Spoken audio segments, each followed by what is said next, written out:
Hello दोस्तों, स्वागत है आप सभी का मेरे YouTube चैनल पंडोली स्टडीज़ में। और आज के वीडियो में हम देखने वाले हैं MPTET एग्ज़ाम वर्ग 3 प्रश्न पत्र, जो कि आज फर्स्ट शिफ्ट 5 मार्च 2022 को हुआ है, जिसमें EVS, पर्यावरण, हिंदी, मैथ्स और CDP सामुदायिक विकास कार्यक्रम से रिलेटेड जितने भी क्वेश्चंस पूछे गए थे उसके सभी आंसर्स मैंने आपको इस वीडियो में बताया है। तो वीडियो को एंड तक पूरा देखिए। आइए शुरू करते हैं। प्रश्न है, वन्य जीव सुरक्षा अधिनियम पारित किया गया तो कब किया गया था? इसका जवाब है वर्ष 1972 में।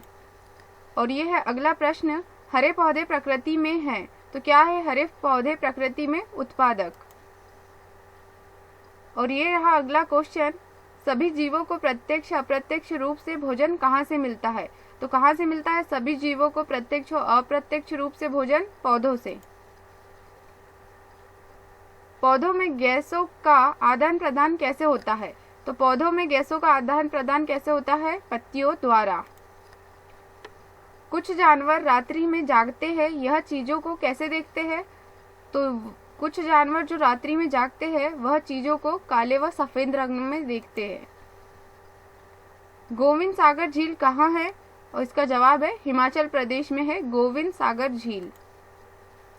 कोच्चि बंदरगाह किस तट पर स्थित है?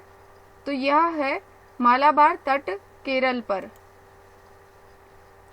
अगला प्रश्न है, कौन सी ग्रीन हाउस गैस वातावरण में सबसे ज्यादा मात्रा में उपस्थित होती है? तो इसका जवाब है कार्बन डाइऑक्साइड। और ये रहा अगला प्रश्न, किस गैस के वर्षा के पानी में घुलने से वर्षा का जल अम्लीय हो जाता है? तो इसका जवाब है सल्फर डाइऑक्साइड और इसका सूत्र होता है SO2। अनाज को मुझे से अलग करने की प्रक्रिया क्या कहलाती है? तो यह कहलाती है थ्रेशिंग। कहाँ पर बालक सामाजिकरण के नियम सीखता है? तो खेल के मैदान में। बालक में नकारात्मक सोच कौन सी अवस्था में उत्पन्न हो जाती है? तो किशोरावस्था में। क्षेत्र सिद्धांत किसने दिया? तो क्षेत्र सिद्धांत दिया था कर्ट लेविन ने। अगला प्रश्न है, सामाजिकरण का अर्थ क्या है? तो समाज में समायोजित होना। अधिगमन की प्रक्रिया पूर्ण कब होती है? जब व्यवहार में स्थायी परिवर्तन हो जाए। अगला प्रश्न है, पर्यावरण अध्ययन के लिए आप लोगों को कौन सा चैनल देखने का सुझाव देंगे? तो उसका नाम है नेशनल जियोग्राफी। विद्यालय में पर्यावरण शिक्षा दी जाती है तो वो किसके द्वारा दी जाती है? भाषण द्वारा। खेलों के द्वारा प्रमुख रूप से भाषा के जिस पक्ष का शिक्षण किया जा सकता है वह है मौखिक भाषा। और अब हम देखेंगे हिंदी से रिलेटेड कुछ प्रश्नों के उत्तर। तो पहला प्रश्न है इसका, यथा समय में कौन सा समास है?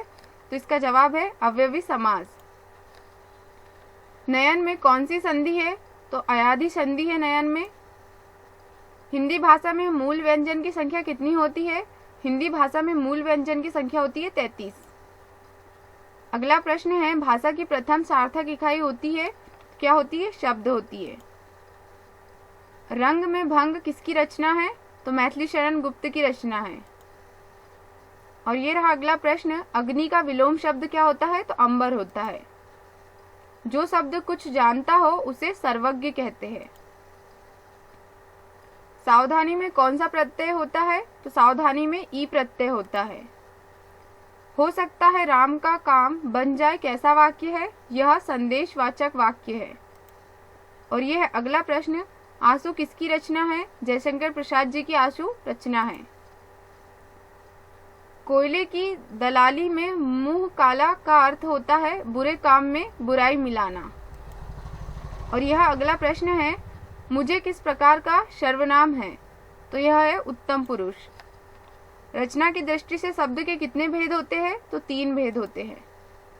अगला प्रश्न है, संविधान के किस अनुच्छेद में उपराष्ट्रपति पद प्रावधान किया गया है? तो अनुच्छेद 63। और अब हम देखेंगे कुछ इंपॉर्टेंट टॉपिक जिससे रिलेटेड क्वेश्चन आपको पूछे जाएंगे, जिसमें है फर्स्ट आवास संबंधित, आवास से रिलेटेड आपको प्रश्न पूछे जाएंगे, तो आप इसे अच्छी तरीके से तैयार कर लीजिएगा।